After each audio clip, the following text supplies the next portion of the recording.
Assalamualaikum warahmatullahi wabarakatuh. Kami dari kelompok 3 akan mempresentasikan materi tentang membangun interaksi ideal bersama Al-Quran.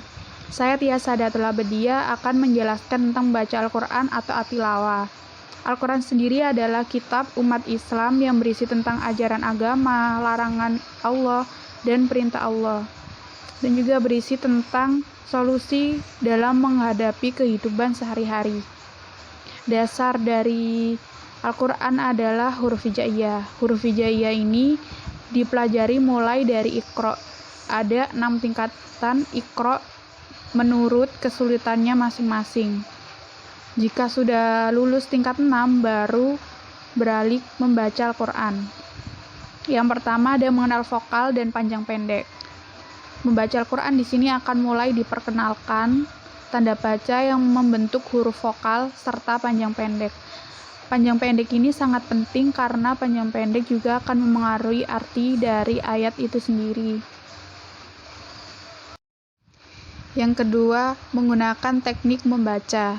Maksudnya adalah teknik membaca seperti penggunaan tajwid yang baik dan benar. Contohnya, ada bacaan idhar haruslah dibaca dengan jelas, dan apabila ada bacaan idgham haruslah dibaca dengan mendengung. Yang ketiga, membaca dengan makhraj yang jelas. Makhraj adalah pelafalan huruf secara benar. Yang keempat, membaca dengan bentuk mulut yang sempurna. Jadi, ketika membaca Al-Quran haruslah dengan mulut yang terbuka, sesuai dengan pelafalannya. Yang kelima, membaca dengan tartil dan stabil. Tartil artinya membaca Al-Quran dengan jelas setiap hurufnya, baik ketika diucapkan maupun didengarkan orang lain. Selain itu juga, ritme membaca juga tidak boleh terlalu cepat dan tidak boleh terlalu lama.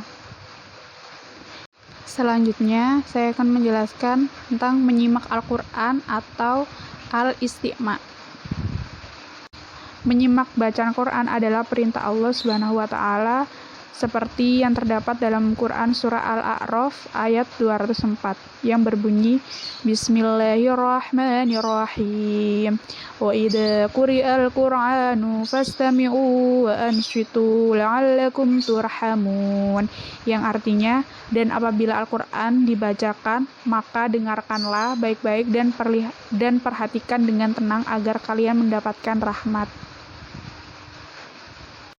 Assalamualaikum warahmatullahi wabarakatuh. Saya Rizky Sulistiani. Saya akan melanjutkan menjelaskan tentang membangun interaksi ideal bersama Al-Quran. Nah, di poin yang ketiga ini, poin yang memahami dan merenungi kandungan Al-Quran atau disebut at-tadabbur. Dalam Al-Quran sendiri sudah terdapat perintah untuk melakukan tadabbur, lebih tepatnya pada surat Asy-Syadd ayat ke-29 yang berbunyi Kitabun anzalnahu ilaika mubarakul liyadabbaru ayatihi waliyatadzakkara ulul albab, yang artinya ini adalah sebuah kitab yang kami turunkan kepadamu penuh dengan berkah supaya mereka memperhatikan ayat-ayatnya dan supaya mendapat pelajaran orang-orang yang mempunyai pikiran. Pengertian tadabbur sendiri, tadabbur merupakan aktivitas memahami makna ayat Al-Quran, merenungi kandungannya, mengambil pelajaran darinya, serta berusaha untuk mengamalkannya. Salah satu metode tadabbur yang praktis disampaikan oleh Imam Nawawi dalam kitab At-Tibyan fi Adabi Hamalatil Quran, yaitu agar orang yang membaca Al-Quran dianjurkan untuk mengulang-ulang ayat yang dibaca untuk mendaburinya. Jika seseorang bersungguh-sungguh dan tulus dalam aktivitas bertadabbur ini, maka pengaruhnya tidaklah kecil, di mana ia akan memperoleh hikmah, petunjuk, dan pelajaran yang luar biasa dari Al-Quran ini. Bahkan jika itu dilakukan oleh non-muslim sekalipun, tetap akan berdampak besar. Untuk poin selanjutnya, yaitu menghafal Al-Quran atau Al-Hifdzu. Salah satu keistimewaan yang dimiliki oleh Al-Quran adalah mudah dipelajari dan dihafalkan. Nah, hal ini sudah diterangkan Allah Subhanahu wa Ta'ala dalam surat Al-Qamar ayat 17, 22, 32, dan ayat 40. Dan firman Allah berbunyi, dan sesungguhnya kami memudahkan Al-Quran untuk diingati, maka adakah orang yang mau mengambil pelajaran? Faktanya, sudah banyak orang dari berbagai kalangan, bahkan tak terhitung, yang sudah menghafal Al-Quran sejak zaman Nabi Muhammad SAW. Sebaliknya, sampai sekarang belum diketahui orang non-muslim yang dapat menghafal kitab sucinya. Nah, maka seharusnya kita sadar bahwa jaminan Allah tentang Al-Quran yang mudah dihafal ini merupakan suatu sentakan bagi kita agar berusaha menghafal Al-Quran terlepas berapapun yang dapat kita hafal. Adapun manfaat yang dapat kita peroleh dari menghafal Al-Quran adalah sebagai berikut. 1. Bisa menjadikan hafalan tersebut sebagai zikir yang bisa dibaca berulang-ulang sehingga hati, jiwa, dan kehidupan kita tidak akan kosong dari cahaya nuansa Al-Quran. Yang kedua, dicintai oleh Allah SWT. Nah, Rasulullah menyatakan bahwa Allah memiliki keluarga dari kalangan manusia. Saat para sahabat menanyakan tentang siapa mereka, Nabi menjelaskan bahwa mereka adalah para ahli Al-Quran, orang-orang yang membaca Al-Quran dan senantiasa berzikir dengannya. Dan yang terakhir, yang ketiga, yaitu menghafal Al-Quran termasuk metode agung untuk memperoleh kesuksesan hidup.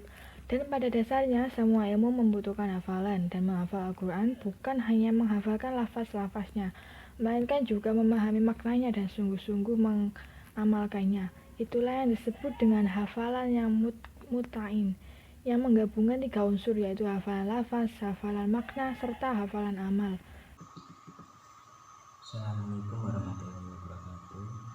Saya Muhammad Ansori akan menjelaskan tentang mengajarkan Al-Quran At-Ta'lim. Mengajarkan Al-Quran jika dilakukan dengan tulus dan penuh kesungguhan adalah bagian dari aktivitas dakwah yang sangat dianjurkan dan dipuji oleh Allah Ta'ala. Ia juga termasuk dari aktivitas mengajarkan ilmu yang sangat diridhoi Allah, apalagi ia merupakan sumber ilmu yang tidak ada keraguan di dalamnya. Hadis riwayat Imam Bukhari. Salah satu peran Rasulullah adalah sebagai guru Al-Quran, sebagaimana firman Allah Subhanahu wa Ta'ala dalam surat Al-Imran ayat 164, yang artinya, sungguh Allah telah memberi karunia kepada orang-orang yang beriman ketika Allah mengutus di antara mereka seorang rasul dari golongan mereka sendiri, yang membacakan kepada mereka ayat-ayat Allah, membersihkan jiwa mereka, dan mengajarkan kepada mereka Alkitab dan Al-Hikmah. Dan sesungguhnya sebelum kedatangan Nabi itu, mereka adalah benar-benar dalam kesusahan yang nyata.